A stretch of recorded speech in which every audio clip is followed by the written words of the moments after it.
कस्तो भयानक अवस्था।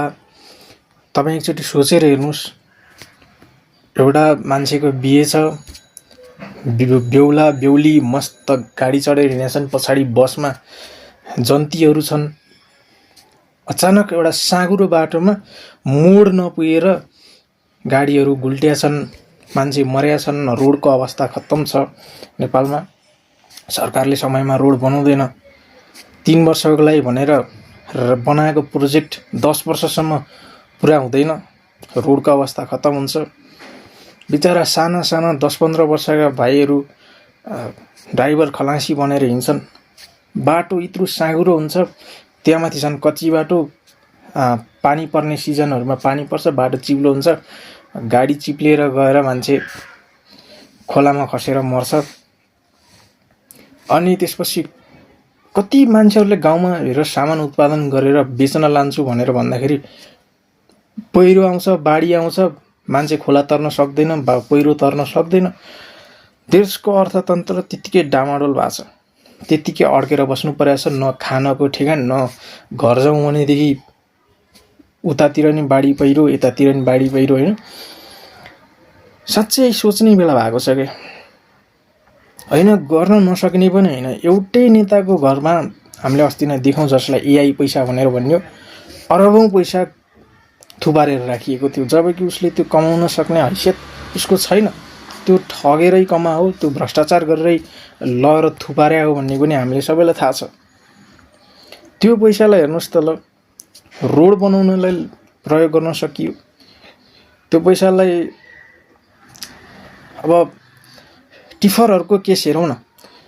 एउटा बाइकवालाले नचाहिने तरिकाले बाइक चलायो अस्ति, त्यसपछि ऊ टिफरको पाङ्ग्रा मुनि आउँछ, उसको ज्यान जान्छ। त्यसमा गाडी चलाउनु पर्ने के आवश्यकता थियो र? त्यो ल एउटा मान्छे मर्यो, ठिक छ, स्वाभाविक कुरा हो नि यार। उसले नियम कानुन पालना गरेर हिँड्दैन भनेपछि तपाईँले त्योबाट के आश गर्नुहुन्छ? त्यो मर्छ नि यार, ऊ मर्ने नै हिसाबले हिँडेको छ, नियम कानुन पालना नै गरेको छैन त मरिहाल्छ नि। त्यसमा के अब ज्यान गयो भनेर चाहिँ नि उसको अब टिफरवालाको चाहिँ गाडी नै जलाइदिनु मिल्छ र ट्रकवालाको गाडी नै जलाइदिनु मिल्छ र? उसको पनि त परिवार छ, उसको पनि छोराछोरी छ यार। भोलि के गर्छ उसले? उसको त लगानी चकनाचुर भएन र? यहाँ मेन भूमिका आउँछ सरकारको के। सरकारले क्षतिपूर्ति दिनुपर्छ। त्यो जहाँ टिफर जल्यो नि, जहाँ गाडीहरू जल्यो, त्यसमा सरकारले क्षतिपूर्ति दिनुपर्छ। हेर्नुहोस्, त्यो टिफरवालाले पनि बाटो हिँड्दाखेरि कर तिरेर हिँडेको छ, गाडी किन्दाखेरि 300% कर छ यार। त्यसपछि पनि वर्षै पछि 50-60 हजार 1-2 लाख कर तिर्दै हिँड्नुपर्छ। यो सरासर लुट नभई के हो त? त्यो कर तिरेको पैसालाई अब त्यो ड्राइभरलाई क्षतिपूर्ति दिन नसकिने होइन। त्यो एउटा भ्रष्टाचारीको घरमा अरबौँ पैसा लुकाएर लुटेर राख्नु साटो त गरिबलाई अप्ठ्यारो पर्यावरण सहयोग गरेर क्षतिपूर्ति दिँदा के नै जान्छ र? शिक्षा स्वास्थ्यमा पनि 100% फ्री शिक्षा दिन सक्यो होइन। अनि त्यसपछि स्वास्थ्य, अब मान्छे एउटा गरिब मान्छे अस्पताल जाँदाखेरि त उसको क्षमता हुँदैन महँगो हस्पिटलमा गएर पैसा तिर्न सक्ने।